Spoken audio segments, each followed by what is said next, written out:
안녕하세요. 사랑과 은혜입니다. 오늘은 김삿갓 이야기를 낭독합니다. 집을 떠나 정처 없는 밤눈길에 오른 김삿갓이 어릴 적 고향인 천동마을에 들러 개구장이 친구들을 만나 오랜만에 즐거운 시간을 보냅니다. 친구들은 모두가 반갑게 김삿갓을 맞이하며 진심으로 우정을 나누고 있습니다. 그러다가 그 친구들의 작전에 말려 어거지로 수한댁과 결혼을 하게 되었습니다. 방랑생활 10년 만에 결혼을 하고 수한댁과 함께 지내는 김삿갓. 그는 참으로 오랜만에 편안함에 잠겨봅니다. 얼마 동안인지 그런 생활 속에서 편안히 지내고 있습니다. 그런데 어느 날 김삿갓은 자신의 그런 생활이 결코 자기답지 않다는 생각이 떠올랐습니다. 역마살을 타고난 김삿갓에게 그런 생활은 결코 어울리지 않은 것이었습니다. 그럼에도 매일 사랑방에서 만나는 어릴 적 친구들과의 만남은 재미있고 유쾌한 것이었습니다. 그런데 오늘은 그 친구들과 더불어 음담 패설 놀이를 하는 것입니다. 이것은 흉음을 없는 어릴 적 친구들이기 때문에 가능한 것입니다. 그러면 이제 책의 내용 속으로 들어가 봅니다. 계란 꺼내기. 우리나라 속담에 거지 노릇도 사흘만 계속하면 발을 빼기 어렵다라는 말이 있다. 누가 보나 거지는 처량한 신세이건만 그들의 세계에도 그들 나름대로의 즐거움이 있어서 사람은 자기가 처해 있는 환경에서 벗어나기가 무척 어렵다는 소리다. 김삿갓은 집을 탈출할 생각만은 진작부터 품고 있었다. 그러나 그 일을 행동에 옮기기는 여간 어려운 일이 아니었다. 거기에는 여러 가지 이유가 있었다.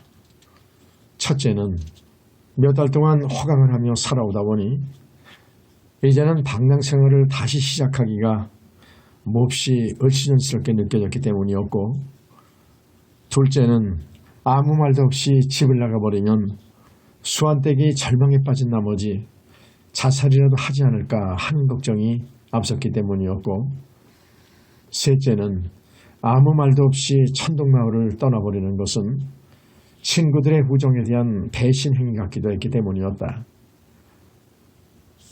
그리하여 집을 나가기를 하루하루 미뤄오는 동안에 어느덧 겨울이 가고 봄이 왔다. 깊은 산골은 겨울이 긴 대신에 봄이 급작스럽게 몰려오게 된다. 천동마을에서는 눈 속에서 매화꽃과 밤나무꽃이 한꺼번에 피기 시작하였다. 어느 날 김삿갓은 산속을 혼자 거닐다가 매화꽃과 석류꽃이 한꺼번에 피어나는 것을 보고 불현듯 시흥이 솟구쳐 올랐다. 그리하여 오랜만에 시를 한 수 읊어보았다. 눈 속에 핀 매화는 술에 취한 기생이요, 바람 맞은 마른 버들은 경 읽는 중이로다. 떨어진 밤나무꽃은 삽살개의 꼬리 같고 석류꽃은 귀처럼 뾰족뾰족 돋아나네.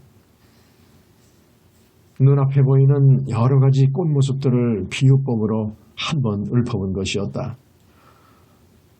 김삿갓은 자기가 지은 시를 다시 한번 읊어보다가 쓰디쓴 웃음을 지었다. 시는 그 사람의 정신에 거울이라고 했는데 나는 마음에 없는 생활을 계속 키우다 보니 시까지 지저분해지고 말았구나. 김삿갓은 자기 시를 매우 못마땅하게 생각하다가 이왕 탐탁하지 못한 시를 지을 바에는 숫째 거짓말 시를 한 수 지어보고 싶은 충동을 느꼈다. 그리하여 즉석에서 허언시라는 제목으로 다음과 같은 거짓말 시를 한 수 지어보았다. 산 그늘에서 사슴은 알을 품었고 흐르는 물 속에서 개가 꼬리를 치네. 석양에 돌아오는 중은 상투가 석자요. 배틀에서 배짜는 여인은 불알이 한 말. 사슴이 알을 낳을 리가 없고 개가 꼬리가 있을 턱이 없다. 중이 상투가 있을 턱이 없고 배짜는 여인이 불알이 있을 턱이 없었다. 그럼에도 불구하고 그와 같은 엉터리 시를 지어본 것은 김작가 자신의 정신상태가 정상적이 아닌 증거였던 것이다. 김작가는 낮에는 허탈감에 빠져 있다가도 밤이면 모임방에 나가 음담 패설을 듣다가 새벽녘에 집에 들어와 수완댁과 정을 나누는 것만이 다시 없는 즐거움이었다. 어쩌면 그런 재미가 있기 때문에 천동마을을 쉽사리 떠나지 못하고 있는지도 모를 일이었다. 4월 초파일이 지난 지 며칠 후에 이주 스님이 오래간만에 모임방에 불쑥 나타났다. 사람들은 이주 스님을 보자 크게 반가워하였다. 스님은 무슨 일이 그렇게도 바쁘셔서 그동안 모임방에는 한 번도 들리지 않으셨어? 이주 스님은 합장배를 해보이며 대답한다. 너는 그동안 관등절법요로 눈코 뜰 사이가 없도록 바빴다네.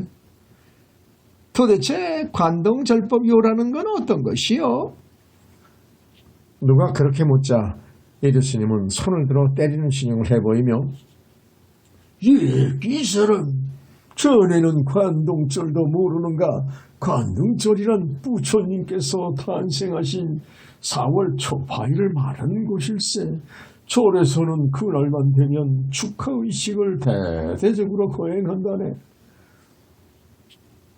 그러면 이주 스님은 그날 신도들 앞에서 무슨 강론을 하셨소? 여기서 그 얘기나 좀 들려주시오. 나는 그날 신라의 순교자였던 이차돈의 기적을 신도들에게 말해주었다네.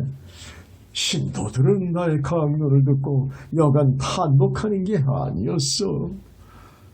그리고 이주 스님은 이차돈의 기적에 대해 다음과 같이 말해주었다.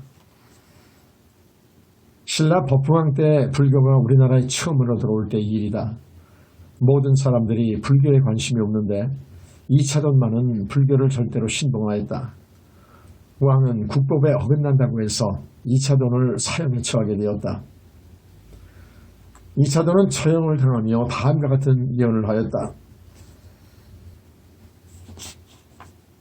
불법은 먼고의 진리요. 그러므로 내가 목을 잘리고 나면 반드시 이변이 일어날 것이요. 이차돈은 두 손을 꽁꽁 묶인 채 목이 잘렸는데 목이 잘리자 그의 목에서 붉은 피 대신에 젖빛으로 하얀 피가 솟구쳐 올랐고 그는 땅에 떨어진 자기 머리를 주워들고 십리를 걸어갔다고 하니 그야말로 부처님의 기적이 아니고 뭐겠냐는 것이었다. 그러면서 이주 스님은 다음과 같은 결론을 내렸다.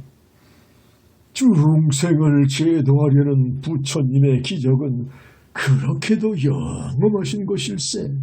그러니까 자네들은 아무 소리 말고 오늘부터라도 모두가 불제자가 되도록 하게.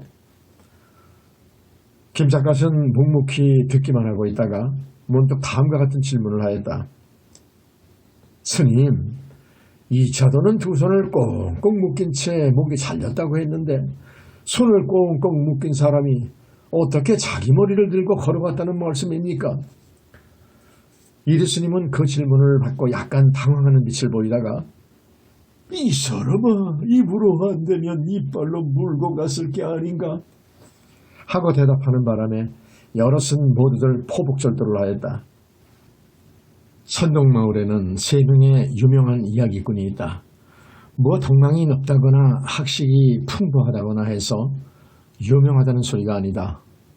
오돌복과 홍독새와 꾀쟁이 조조의 세 사람은 음담을 잘하기로 소문이 높은 것이다. 그 세 사람 중에서 조조는 상조회의 재물을 맡아보는 관계로 거의 밤마다 모임방에 나온다. 그러나 오돌복과 홍독새는 개원이 아니어서 모임방에는 어쩌다가 한 번씩 들를 정도였다. 만약 그 세 사람이 한 자리에 모여 앉아 이야기의 보따리를 풀어놓으면 다른 사람들은 입도 못 벌리고 허리가 끊어지도록 줄곧 웃기만 해야 할 형편이었다. 음담을 잘하기로 말하면 김삿갓도 보통이 넘는다. 음담 속에는 서민들의 애환과 풍자와 해학 등등 한국적인 풍정이 그득 기담되어 있기 때문에 김삿갓은 음담에 대해서 각별한 관심을 가지고 있었던 것이다. 그러나 천동마을에 와서는 음담에 대해서 일체 입을 열지 않았다. 그러니까 김삿갓이 음담에도 능하다는 사실은 아무도 모르고 있었다. 여름철로 접어들어 장마비가 부실부실 내리고 있는 어느 날 밤이었다. 김삿갓이 모임방에 들러보니 이날 밤에는 오돌복과 홍독새와 꾀쟁이 조조 등 3명의 이야기꾼들이 모두 한자리에 모여 있었다. 김삿갓은 그들을 보자 대뜸 농담 걸었다. 야, 오늘 밤은 유명한 이야기꾼들이 모두 참석해 있으니 이게 웬일이야? 보나마나 내일부터는 장마가 개일 모양이지. 그러자 주먹코 오돌복이 곤방대를 연상 빨아대며 심드렁한 어조로 말한다. 비 오는 날 밤에 할 일은 그 집밖에 없다는데 내가 아무리 졸라대도 마누라쟁이가 곁을 줘야 말이지. 초저녁부터 집구석에 처박혀 있기가 따분하길래 오늘 밤에는 행여 술잔이나 생길까 일부러 여기까지 오게 된 걸세. 여럿은 그 말을 듣고 웃음을 터뜨리는데 누군가가 웃으면서 이렇게 놀려대었다. 홧김에 서방지지 아니라 마누라한테 서방 맞고 쫓겨나온 셈이군. 그래, 사내 대장부가 그렇게도 처량할 수가 있는가? 그러자 모주대장 홍독새가 오돌복을 사뭇 동정이라듯 좌정을 나무란다. 이 사람들아, 돌보기가 몹시 심란한 모양인데 동량은 못지나마 쪽박까지 깰 건 없지 않는가? 친구 좋다는 게 뭔가? 이 많은 친구들 중에서 오돌복을 위해 술 한잔 사줄 만한 용사가 한 사람도 없단 말인가? 김삿갓은 그 말을 듣고 빙그레 웃었다. 술 사줄 용사가 없다면 오늘 밤은 내가 한 잔 사기로 하지. 그 대신 자네들 3사람에게 부탁이 하나 있네. 오돌복과 홍독새는 술을 사준다는 소리에 누나를 번득거리며 외친다. 술만 사준다면야 무슨 부탁인지 못 들어주겠나? 죽으라면 죽는 신용이라도 할 테니 무슨 부탁인지 어서 말해보게나. 김삿갓은 웃으면서 다음과 같이 말했다. 내가 말하는 부탁은 결코 어려운 부탁은 아닐세. 술은 얼마든지 사줄 테니 그 대신 자네들 3사람이 음담 경연대회를 한번 열어달라는 말일세. 그 말을 듣고 오돌복이 고개를 크게 끄덕인다. 좋아, 그런 부탁이라면 얼마든지 들어줍세. 세상에 공짜는 없는 법이니 우리도 술을 얻어먹으면 술값을 해야 할 게 아닌가? 너 역시 그 점에는 천성일세. 홍독새도 즉석에서 찬성하고 나왔다. 이리하여 이날 밤 모임방에서는 예기치 않았던 술잔치가 벌어지게 되었다. 술이라면 모두가 사족을 못쓰는 모주 대장들이었다. 김삿갓은 술집으로 사람을 보내며 문득 마누라의 충고를 연상하였다. 마누라 수한댁은 김삿갓에게 항상 다음과 같은 충고를 해주었던 것이다. 남의 술을 한번 대접받거든 당신은 2번째 술을 사들이세요. 남의 술을 얻어먹기만 하면 그런 사내처럼 째째한 인간은 없으니까요. 돈은 뒀다 무엇에 쓰겠어요. 우리 집 돈은 모두가 당신 소유인걸요. 김삿갓은 마누라에게 그와 같은 충고를 여러 차례 들어왔기 때문에 오늘 밤은 허리띠를 풀어놓고 술을 마음껏 사줄 생각이었던 것이다. 이윽고 막걸리 스마를 지게로 날라오자 사람들은 걸신이라도 흘린 것처럼 제각기 입을 다시며 술상 앞으로 모여앉는다. 그리하여 왕사발로 서너 잔씩 연달아 퍼마시고 나더니 오돌복은 그제야 정신이 드는지 조조를 돌아보며 말한다. 여잔 연거푸 먹고 나니 이제 간에 기별이 오네 그려. 술을 공짜로 얻어먹었으니 이제는 술값을 치러야 할 게 아닌가. 조조, 내가 먼저 이야기를 시작하거라. 조조가 손을 휘휘 내저으며 대답한다. 자네는 무슨 소리를 하고 있는가? 우리들은 자네 덕택에 술을 얻어먹게 된 셈이니 이야기의 뚜껑은 응당 자네가 열어야 하네. 어따 누가 뚜껑을 열거나 그게 무슨 상관인가. 그렇다면 내가 먼저 시작함세. 음담대회가 시작하려고 하자 설안하던 좌중이 갑작스럽게 조용해졌다. 오돌복은 몽롱한 취해 안으로 좌중을 돌려보며 말한다. 내가 이제부터 문제를 하나 내걸 테니 자네들 중에서 아는 사람이 있거든 서슴지 말고 손을 들어보기로 하게. 좌중의 관심을 집중시키기 위한 술책이었던 것이다. 오돌복이 밑도 끝도 없는 질문을 내걸자 누군가가 대뜸 오돌복을 나무란다. 어떠 자네는 술을 마시기도 전에 취하기부터 했네 그려. 문제도 말해주지 않고 덮어놓고 손을 들라고 하니 손을 어떻게 들 수 있을 것인가. 오돌복은 누나를 부라려 보이며 아따 이놈아, 너는 쥐도 모르게 야옹소리부터 하는구나. 성미가 그렇게도 조급하다가는 중신할미 등골에 물을 싸갈기 쉬울라. 걸쭉한 농담으로 궁박을 한마디 주워받고 나서 내가 이제부터 문제를 제시할 테니 잘들 들어보라고. 자고로 여자들은 누구를 막론하고 사타구니에서는 고약한 냄새를 풍기는 법일세. 그 냄새가 어디서 오는 냄새인지 그 냄새 유래를 아는 사람이 있거든 손을 들어보란 말일세. 하고 정식으로 문제를 내거는 것이었다. 문제가 너무 해괴망측하여 좌중에서는 폭소가 터져나왔다. 개중에는 배를 부둥켜 안고 웃어대며 이놈아, 그 냄새 유래를 우리가 어떻게 알겠느냐. 그런 이야기라면 자네 마누라한테 물어보면 알 게 아닌가. 하고 익사를 부리는 사람도 없지 않았다.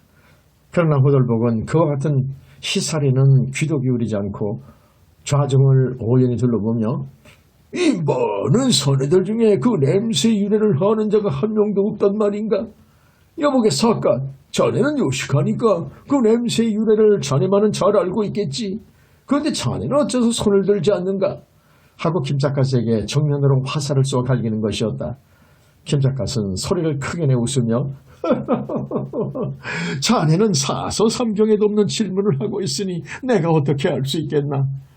오돌복은 한수도 떠서 김작갓을 이렇게 나무란다. 이 사람 사서삼경이라는 것은 모두가 죽은 글이야. 공자라는 친구가 어느 책에선가 여인과 소인은 다루기 어렵다라고 말했다는데 계집을 제대로 다룰 줄 모르는 사내가 사서삼경에선들 무슨 신통한 말을 했을 것인가. 오돌복은 대성공자를 일도양단으로 쳐갈기고 나서 여자의 사터분이는 자네들의 고향이 아닌가. 고향의 역사를 아무도 모른다니 그런 개탄할 노릇이 어디 있단 말인가. 하고 사뭇 개탄하는 태도다. 공자보다도 유식하신 음담대 선생, 서론은 그만하시고 이제는 본론으로 들어가시지요. 김작갓은 짐짓 머리를 숙여 보이며 넌지시 좋아했다.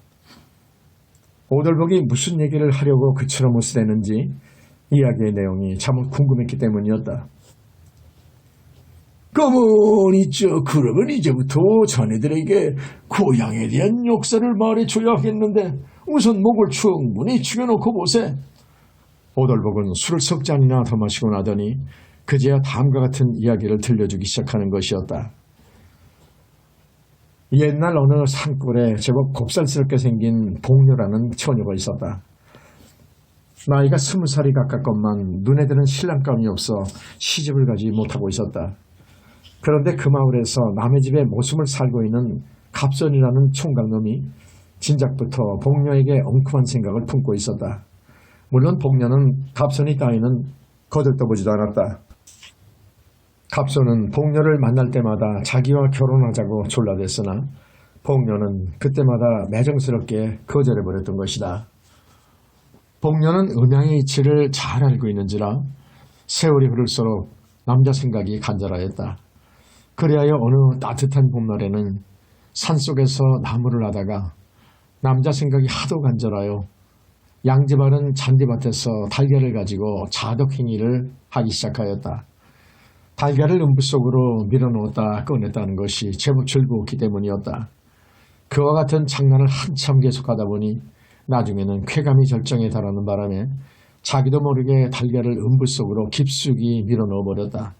그랬다가 다시 꺼내려고 하니 달걀이 너무도 깊이 들어가 버려서 아무리 애써도 다시는 끄집어낼 수가 없지 않는가. 사태가 그 지경에 이르자 복녀는 크게 당황하였다. 워낙 달걀을 너무 깊숙이 밀어 넣어버렸기 때문에 이제는 끄집어낼 재주가 없었던 것이다. 그렇다고 보통 일과는 달라 누구에게 도움을 청할 수는 없는 일이 아닌가. 복녀는 하도 안타까워 절로 빠져나와 주기를 바라는 마음에서 풀밭에서 널뛰듯 하늘 공중으로 몸을 껑충껑충 띄워보기도 하였다. 그러나 무슨 짓을 해도 음부 속에 깊숙이 박혀있는 달걀은 끄떡도 하지 않았다. 이거 큰일 났구나. 이 일은 어쩌면 좋지. 복녀는 골머리가 이만저만 아프지 않았다. 앵간한 일이라면 어머니와 상의하면 되겠지만은 그런 일은 너무도 창피스러워 어머니에게도 말할 수 없는 일이 아닌가. 달걀이 몸속에 들어가 있을 뿐이니까 설마 목숨에는 관계가 없겠지. 복녀는 그렇게 체념하고 모든 일이 절로 해결돼 주기를 기다릴 수밖에 없었다. 그런데 그런 해괴한 일이 있은 지 20여일이 지난 뒤였다. 하루는 걸음을 걷다 보니 음부 속에서 삐앙삐앙 하는 남대없는 병아리 소리가 나는 것이 아닌가. 음부 속에 들어있던 달걀이 20여일 만에 병아리로 부화되어 버린 사실을 그제야 깨닫고 복녀는 기겁을 하게 놀랐다. 걱정은 갈수록 태산이었던 것이다. 복녀는 음부 속에서 삐앙거리는 병아리를 꺼내버리려고 불이 나게 산속으로 달려 올라갔다. 그러나 무슨 재주를 부려보아도 음부 속에 들어있는 병아리는 밖으로 나올 줄을 모르지 않는가. 그래하여 마음이 잔뜩 달아올랐는데 마침 그때 갑손이란 놈이 나무를 하러 오다가 복녀를 보고 예, 복녀야, 너는 나하고 정말로 결혼을 하지 않을래? 나와 결혼해주면은 나는 누구보다 너를 행복하게 해줄 자신이 있단 말이야. 하고 언제나 모양으로 또다시 결혼을 졸라대는 것이었다. 복녀는 사정이 워낙 딱한 때인지라 마침내 갑선에게 모든 비밀을 낱낱이 고백하고 나서 만약 이 문제만 해결해주면 너하고 결혼할 테니 너는 내 몸속에 들어있는 병아리를 꺼내줄 수 있겠니? 하고 물어봤다. 갑선은 날뛸 기뻐하며 반문한다. 병아리를 꺼내주는 것쯤은 문제가 아니야. 병아리만 꺼내주면 틀림없이 결혼해주겠지. 복녀는 워낙 사정이 다급한지라 그야 물론이지. 너는 내 말을 그렇게도 믿을 수가 없단 말이야. 하고 갑선의 불신 태도를 오히려 나무라주기까지 하였다. 그럼 됐어. 이제부터 병아리를 꺼내줄 테니 내가 시키는 대로 풀밭에 주저앉아 두 다리를 좌우로 쫙 벌려요. 그리고 갑선은 어디선가 좁쌀을 한 움큼 구해오더니 음부 앞에 솔솔 내리부으면서 쭈쭈쭈쭈 하고 병아리를 부르는 소리를 내고 있었다. 그러자 음부 속에 들어있던 병아리는 모이를 주워 먹으려고 음부 속에서 밖으로 삐용삐용 걸어나오고 있는 것이 아닌가. 두고두고 걱정스럽던 고민이 그로써 너무도 쉽게 해결돼 버린 것이었다. 그런데 병아리를 불러내는 수단이 너무도 간단했음을 알고 나자 복녀는 순식간에 마음이 변해버렸다. 여자의 마음은 바람에 불리는 갈대와 같다고 했던가. 복녀는 철석 같던 맹세를 다음과 같은 말 한마디로 뒤집어 엎고 말았던 것이다. 그런 간단한 방법이야 누군들 모르겠니? 나는 암만 해도 너하고는 결혼을 안 할 테야. 갑선은 화가 머리끝까지 치밀어 올랐다. 그럼 좋아. 나는 병아리를 다시 집어넣어버릴 테야. 그래도 좋으냐? 마음대로 하려무나. 그래야 갑선은 병아리를 음부 속에 다시 집어넣어버리고 말았다. 그런데 문제는 그때부터 발생했다. 아까는 병아리의 머리가 앞으로 향해 있었지만 이번에는 거꾸로 집어넣었기 때문에 아무리 모이를 주며 불러내도 병아리는 밖으로 나올 수가 없어 음부 속에서 마침내 칠식사를 하고 말았던 것이다. 오돌복은 여기까지 말하고 끝으로 여자들의 서터군에서 풍겨나는 고약한 냄새는 바로 그 병아리가 썩나는 냄새라네. 내 말 알아듣겠는가? 하고 괴상망측한 결론을 내리는 바람에 듣고 있던 친구들은 배를 움켜잡고 웃었다. 어떤 친구가 배를 움켜잡고 웃으며 오돌복을 이렇게 놀려주었다. 자네는 병아리 썩는 구멍에서 기어나와서 입이 그렇게도 거른가? 오돌복은 태연스럽게 다음과 같이 받아넘긴다. 뿅아리 썩는 구멍에서 나오기는 자네들도 나와 다를 게 뭐가 있겠는가. 그러니까 알고 보면 사람들은 모두가 지저분하기 짝없는 동물들이야. 안 그래? 사람들이 지저분해지게 된 죄는 복녀라는 처녀가 수음을 했기 때문이란 말인가? 이를테면 그런 셈이지. 죄악으로 모든 죄악은 여자로부터 나온 것일세. 성경에 보더라도 태초에 아담과 이브는 에덴 동산에서 아무 죄도 없이 살아오고 있었는데 이브가 어느 날 선악과를 따먹음으로써 원죄를 범하게 되었다고 하지 않는가? 오돌복은 사뭇 유식한 듯 성경까지 인용해가면서 모든 죄를 여자에게만 뒤집어 씌우는 듯한 태도에는 기가 찰 노릇이었다. 김 작가는 한바탕 웃었었다가 오돌복이가 음담대가라는 소문은 일찍부터 듣고 있었지만은 그 방면에 그렇게까지 유식할 줄은 처음 알았네 하고 오돌복을 지켜 세워주었다.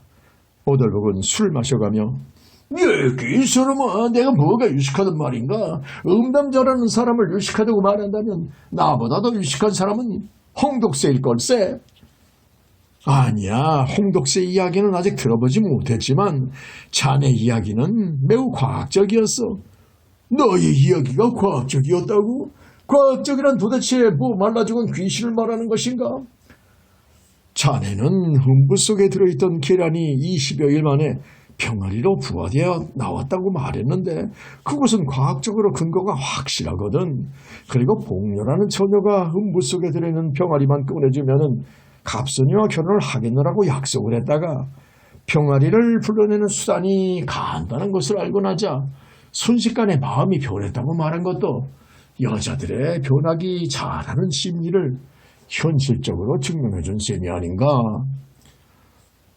김 작가는 평소부터 우리나라의 음담이 어느 나라의 음담보다도 해학적이요 풍자적이라고 생각하고 있었기에 이 기회에 소감을 한마디 말해본 것이었다. 그러자 누군가 불시에 김 작가에게 공박을 퍼붓고 나온다. 이 사람아, 쓸데없는 객설은 집어치우고 이번에는 덕새 얘기를 듣기로 하세. 덕새야, 이번에는 내가 나올 차례다. 어서 얘기를 시작하거라.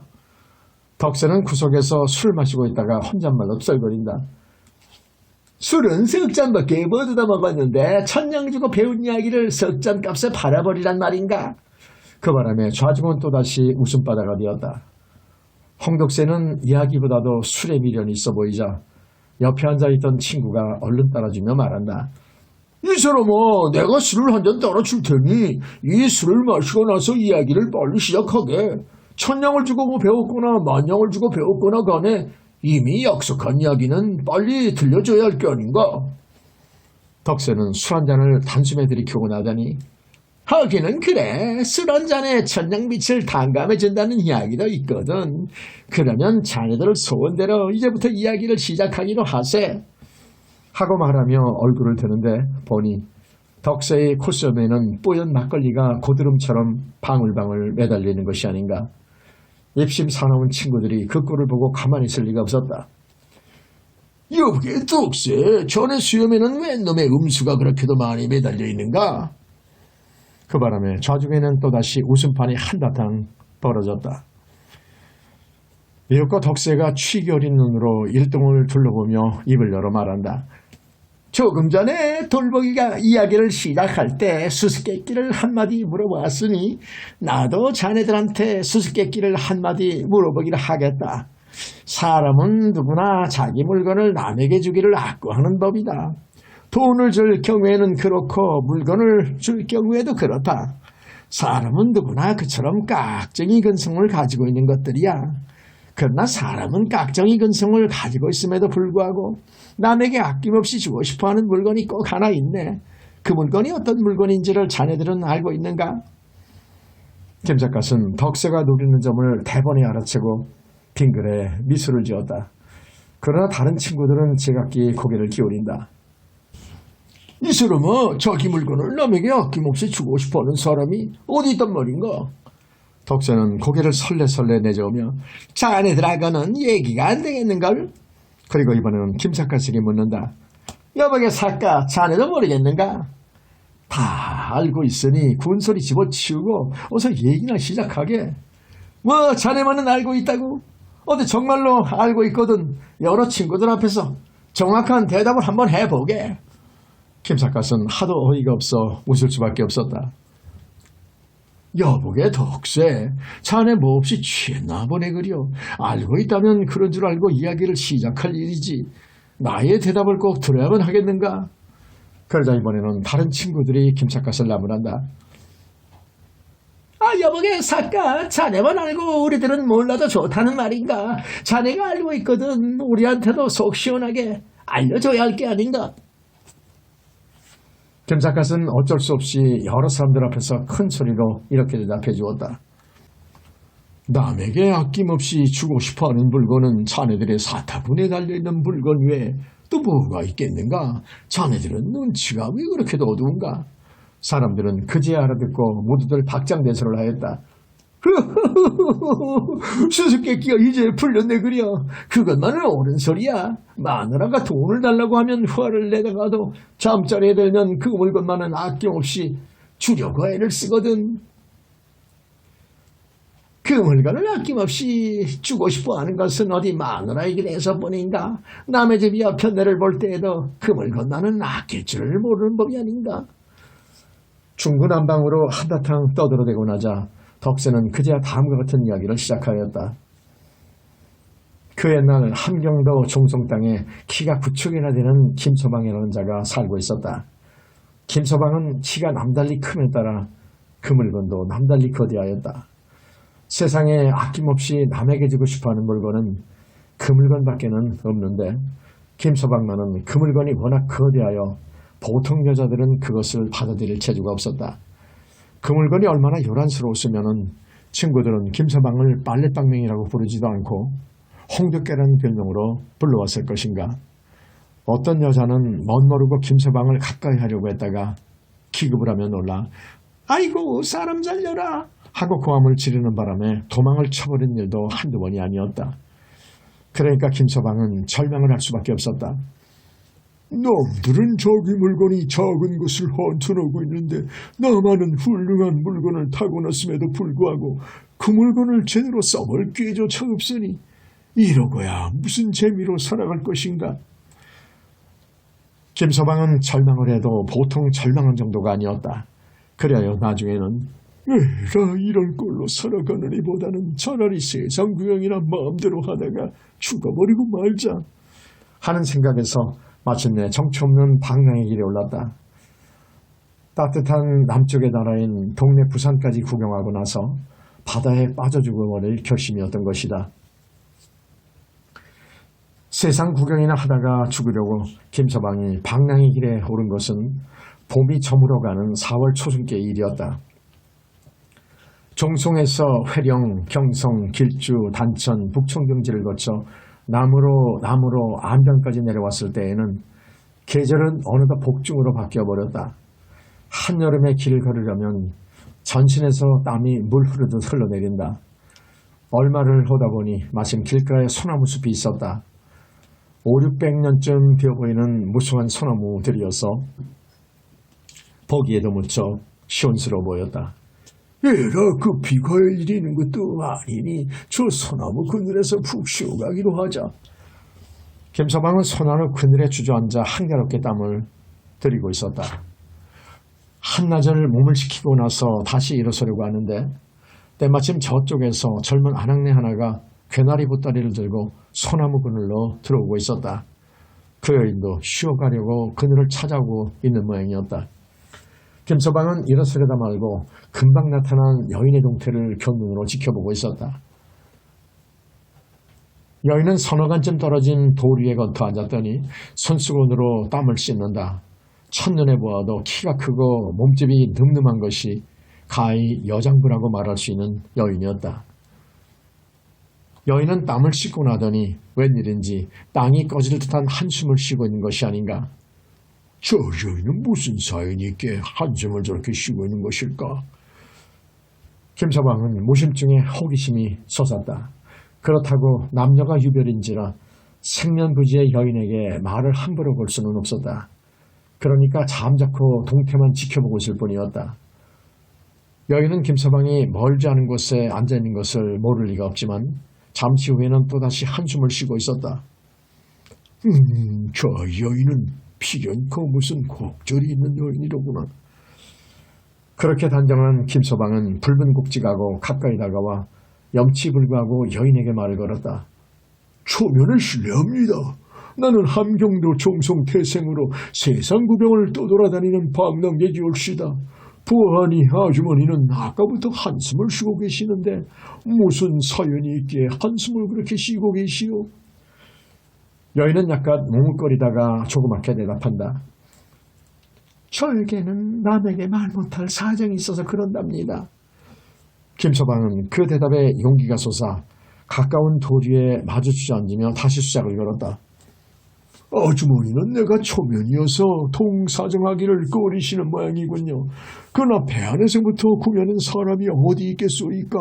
우리가 오다 가다 이렇게 만난 것도 전생부터의 인연일 것이오. 그렇다면 우리 사이에 숨길 일이 뭐가 있겠소이까. 안 그래요? 김서방은 눈 딱 감고 할 소리 못할 소리 마구 씹으려대었다. 김서방의 말을 듣고 생면부지의 여인은 자기도 모르게 미소를 짓는다. 아주버님은 어쩌면 입담이 그렇게도 좋으세요. 배 안에서부터 구면인 사람은 없다는 말씀은 정말 명담이세요.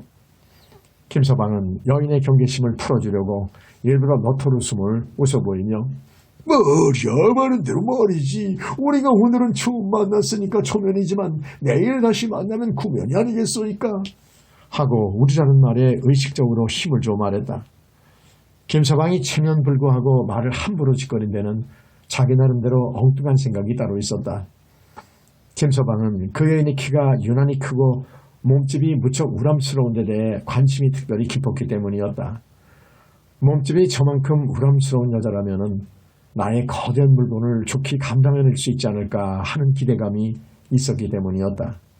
그래서 우리라는 말을 거침없이 써보았는데 여인은 저항감을 느끼기는커녕 오히려 고개조차 끄덕여 보이며 오늘은 초면이지만 내일 또 만나면 구면이 된다는 말씀은 정말로 옳은 말씀이세요. 하고 말하는 것이 아닌가. 김서방은 가슴 울렁거리는 흥분을 느끼며 여인을 본격적으로 설득하기 시작했다. 아주머니는 정말로 이해심이 풍부한 분이십니다. 그처럼 이해심이 많은 분이 무엇 때문에 한숨을 쉬고 계신다는 말씀입니까? 그처럼 딱한 사정을 나한테는 말씀을 못 해주시겠다니 나로서는 섭섭하기 짝이 없군요.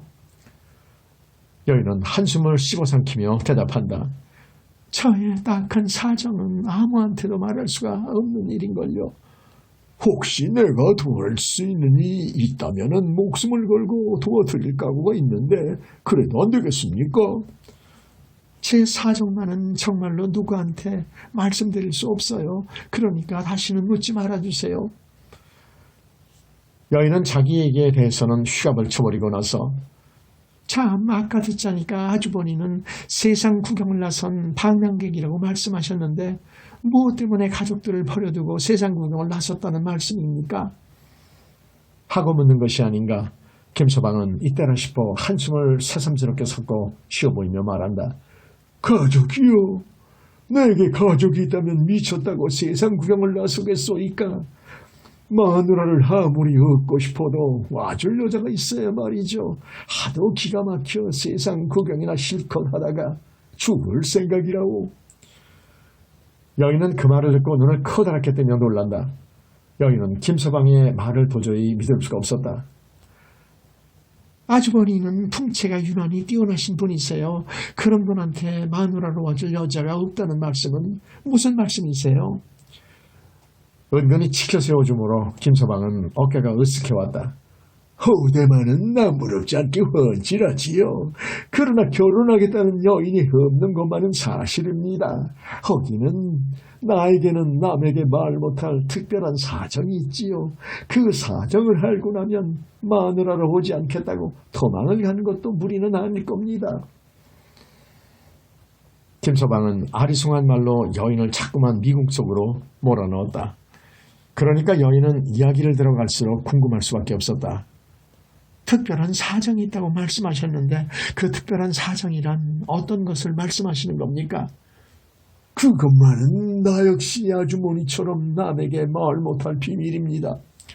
저는 여자니까 아무에게도 말을 못하지만 아주버니는 남자 어른이신데 무슨 상관이세요? 아주버니는 조금 전에 우리끼리야 무슨 일인들 통사정을 못하겠느냐고 말씀하셨지 않아요? 그래놓고서 아무 말씀도 못하시겠다니. 그러면 조금 전에는 거짓말을 하셨다는 말씀입니까? 여인의 추궁은 잠옷 날카로웠다. 아주머니는 공각이 매우 대단하시군요. 그렇게까지 나무라신다면 나의 딱한 속사정을 부끄러운 대로 말씀드리기로 하겠습니다. 그리고 김서방은 자기는 약물이 남달리 거대한 관계로 그것을 당해낼 여인이었기 때문에 평생을 독신으로 늙어 죽을 수밖에 없다고 모든 사실을 숨김없이 털어놓았다. 여인은 이야기를 들어가는 동안 얼굴에 환희의 빛이 점점 충만해지기 시작했다. 그러다가 마침내는 얼굴을 붉히며 이렇게 말하는 것이었다. 원 세상에, 아주머니하고 저하고는 어쩌면 딱한 사정이 그렇게도 똑같으세요? 김서방은 그 말을 듣고 날뛰듯이 기뻤다. 예, 아주머니하고 나하고 딱한 사정이 똑같다니요. 그러면 아주머니의 음궁이 남달리 깊고 넓어서? 여인은 얼굴을 붉히며 고개만 끄덕일 뿐이었다. 잠시 후에 그녀의 고백에 의하면 자기는 음궁이 지나치게 깊고 넓어 아무도 상대할 남자가 없어 비관이라는 것이었다. 김서방은 그 말을 듣고 신바람이 났다. 그렇다면 지금 우리가 여기서 만난 것은 봉이 황을 만나고 견우가 직녀를 만난 셈이 아니오. 우리 두 사람의 궁합이 맞고 안 맞는지 지금 당장 시험을 한번 해보면 어떻겠소이까? 그쯤 되고 보니 여인도 싫다고 거절할 리가 없었다. 그리하여 두 남녀는 백일하에서 궁합을 직접 맞춰보게 되었는데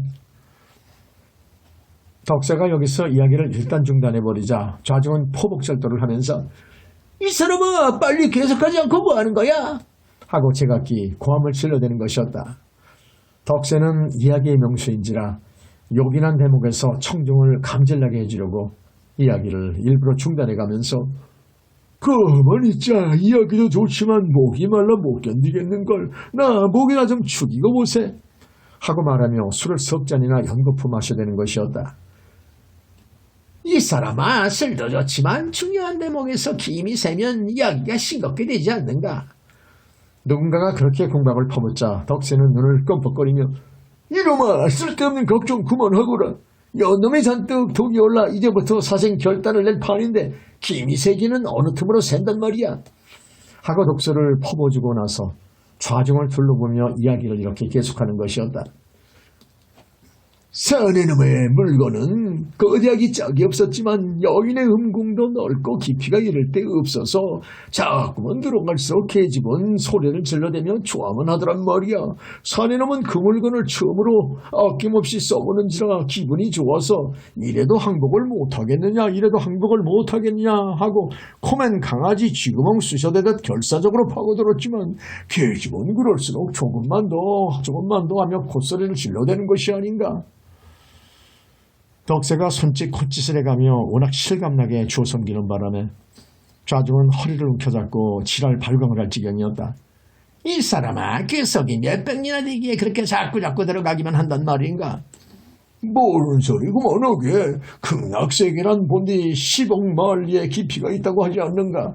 아무튼 사내놈의 길이가 얼마나 깊었던지 계집의 호장육부를 산적 꿰듯 쥐에다 꿰었건만 그러고도 남아서 이제는 입 밖으로까지 나오게 된 것이야. 그러니까 계집은 그 아까운 물건을 입 밖으로 내보내기가 너무도 아쉬워. 밖으로 나가지 못하도록 이를 악산이 물고 있었다네.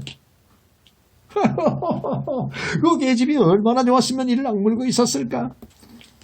사내놈도 난생 처음으로 아낌없이 써보는지라 기분이 너무도 좋아서 이만했으면 어떻노 하고 자랑스럽게 물어보았겠다. 계집은 좋기는 좋았지만 입을 열어 대답을 하려면 그 아까운 물건이 입 밖으로 새어나갈 것이 걱정스러워서 이빨을 막살이 물고 이빨 사이로 이만했으면 만족합니다 하고 대답하더라는 걸세. 덕세 자신이 마치 계집이나 한 것처럼 이빨을 살이 물고 이빨 사이로 흉내를 내보이는 바람에 좌중은 손발을 고르며 자지러지게 웃었다. 김 작가도 허리를 움켜잡고 웃었으며 이렇게 감탄하였다. 오장육부를 산적귀도 꽤 뚫고도 오히려 남았다는 것은 천고에 빛나는 음담일세. 음담이란 본디 걸쭉하고 상스러울수록 재미가 나고 맛이 있는 법이다. 그와 같은 음담 중에는 서민대중의 애환과 익살과 풍자 등이 골고루 담겨있기 때문이다. 우리에게는 토착 음담집에 10대 기서가 있다. 10대 기서는 모두가 대학자들이 저술한 책으로서 서거정이 저술한 태평 한화 골계전을 비롯해 송세림의 이면순, 성녀학의 속어면순, 강희맹의 촌담회의, 홍만중의 명협지혜, 부목자의 파수록, 장한종의 어수신화, 작자미상의 성수패설과 교수잡사와 기문 등등 모두 10종류의 책인 것이다. 이상의 10대 기서는 당대의 대학자들이었던 그들이 우리 결의에게 남겨준 문화유산의 하나다. 그들은 과연 할 일이 없어 음담패설만 써모았던 것일까? 결코 그런 것은 아니었다. 세종 때의 학자였던 서거정은 동국통감, 동문선, 동국여지 승남 등등 수많은 명절을 집필하는 틈틈에 태평 한화 골계전이라는 음담집을 남겨놓았고, 세조 때의 학자였던 강인행은 문장과 글씨가 뛰어나 많은 책을 저술하는 중에 촌담회의라는 우스개 이야기를 수집해 놓았고, 효종 때의 학자 홍만중은 순오지, 시화총림 등의 명절을 쓰는 여가에 명협지혜라는 음담을 써모았고, 영조 때의 화가 장한종은 화가로서 이름을 날리는 여가에 어수신화라는 민화를 널리 수집해 놓은 것이다. 그 모양으로 우리나라 음담패설의 10대 기서가 모두 당대의 유명한 선비들에 의해 저술되었다는 것은 결코 우연한 일이 아니다. 김 작가는 사서 삼경과 하울로 10대 기서도 일찍부터 애독해 왔었다. 파수록의 저자인 부목자는 자기 책의 서문에서 다음과 같은 말을 하고 있다. 이 책을 읽어보아 좋은 점은 법도로 삼고 나쁜 점은 경계로 삼아 이야기의 내용에 따라 스스로 깨닫는 바 있어 준다면 음담과 야어인들 무슨 상관이 있을까 보냐. 옛날 선비들은 글을 쓰는 데 있어서 옹색한 생각을 버리고 대범한 금도로 그처럼 마음의 여유를 가지고 살아왔었다. 사람은 누구나 아침부터 밤중까지 긴장 속에서만 살아갈 수는 없는 일이다. 때로는 긴장에서 벗어나 웃고 떠들기 위해서는 하찮아 보이는 음담도 반드시 필요하고 해학과 풍자도 없어서는 안 되는 것이다. 김 작가는 오돌북과 홍덕세의 걸쭉한 음담을 들어오는 동안에 허리가 끊어지도록 웃어 쌓았다. 소문 만동네라고 그것은 어쩌면 인삼 노경보다도 더욱 유익한 보양 익수제가 아닐까 싶기도 하였다. 일동이 조조의 음담까지 짓고 나서 제각기 자기 집에 돌아가려고 모임방을 나섰을 때에는 밤이 어느덧 삼경이었다.